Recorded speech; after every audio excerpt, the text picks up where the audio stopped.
ছাত্র তোমাদেরকে কিন্তু হুজুরে হাদিস পড়ানোর সময় তোমাদেরকে ক্বালা নবী সাল্লাল্লাহু আলাইহি সাল্লাম পড়াই, তারপর তোমাদেরকে হাদিস বলা হবে।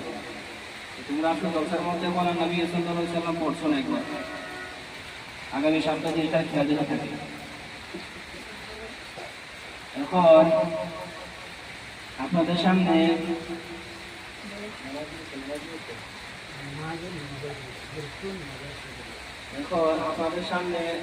নামাজের গুরুত্ব নিয়ে কিছু কথাবার্তা রাখবেন ছাত্র আমিরুল ইসলাম।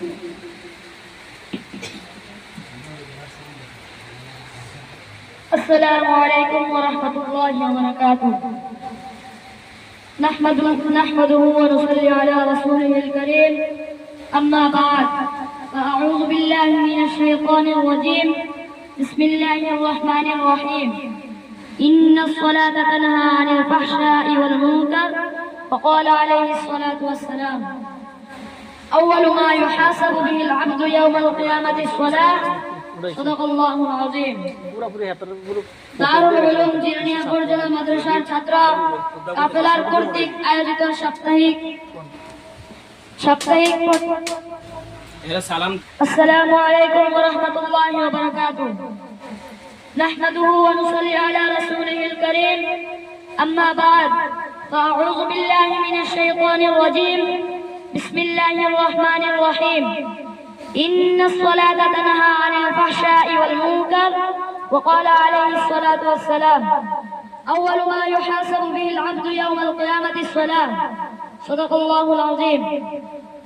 দারুল উলুম জিরানিয়া উপজেলা মাদ্রাসার ছাত্র কাফেলার কর্তৃক আয়োজিত সাপ্তাহিক প্রশিক্ষণ মূলক বক্তৃতা সেমিনারের সম্মানিত সভাপতি, বিজ্ঞ বিচারক ও সুদক্ষ পরিচালক এবং আমার সামনে উপবিষ্ট সবুজ ত্রিপুরার এক ঝাঁক ইলম পিপাসুক ছাত্র ভাইরা, আপনাদের সবাইকে আমার পক্ষ থেকে জানাই আমার আন্তরিক শুভেচ্ছা ও মোবারকবাদ। আজকে দারুল উলুম জিরানিয়া মাদ্রাসার ছাত্র কাফেলার পক্ষ থেকে আমাকে যে বিষয়টি নির্ধারণ করে দেওয়া হয়েছে সে বিষয়টি হলো নামাজের গুরুত্ব ও ফজিলত। আল্লাহ তাআলা তৌফিক দিলে উক্ত বিষয়টি নিয়ে আপনাদের সামনে সম্পূর্ণভাবে সামান্য কিছু আলোচনা করার চেষ্টা করব ইনশাআল্লাহ। আমি আমার বিষয়টিকে দুটি ভাগে বিভক্ত করেছি। এক, নামাজের গুরুত্ব, দুই, নামাজের ফজিলত। তো চলুন প্রথমে নামাজের গুরুত্ব সম্পর্কে আলোচনা করা যাক। মুহতারাম হাজিরিন, ঈমানের পর সবচেয়ে গুরুত্বপূর্ণ আমল হচ্ছে নামাজ। পবিত্র কোরআনে আল্লাহ তাআলা একবার নয়, দুইবার নয়, তিনবার নয়, 121 বার নামাজের কথা উল্লেখ করেছেন।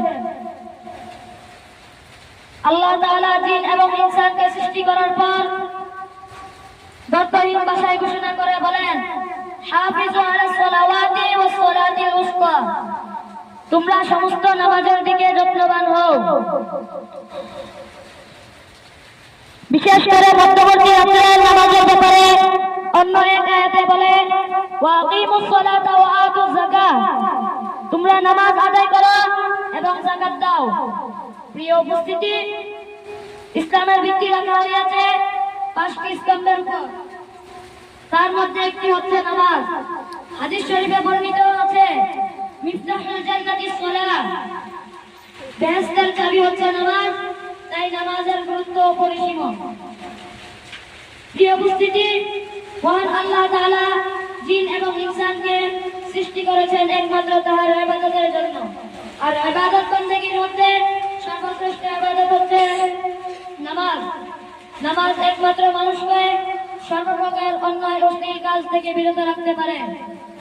আর বর্তমান জামানায় আমাদের সমাজের যে অবস্থা, আমাদের সমাজের যে পরিস্থিতি, এই পরিস্থিতি থেকে রক্ষা করতে পারে। প্রিয় উপস্থিতি,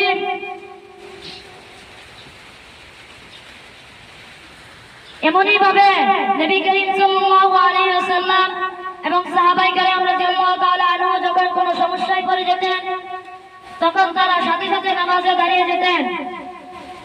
সুতরাং একটি চাবি ছাড়া তালা খোলা অসম্ভব, ঠিক তেমনি নামাজ ছাড়া জান্নাতের দরজা খোলা অসম্ভব। এবার দ্বিতীয় বিষয়টি নিয়ে আলোচনা করা যাক। নামাজের ফজিলত সম্পর্কে নবী করিম সাল্লাল্লাহু আলাইহি ওয়াসাল্লাম বলেন, যে ব্যক্তি নামাজ ঠিকমতো আদায় করিবে আল্লাহ তাআলা তাহার পিছনের সমস্ত গুনাহ মাফ করিয়া দিবেন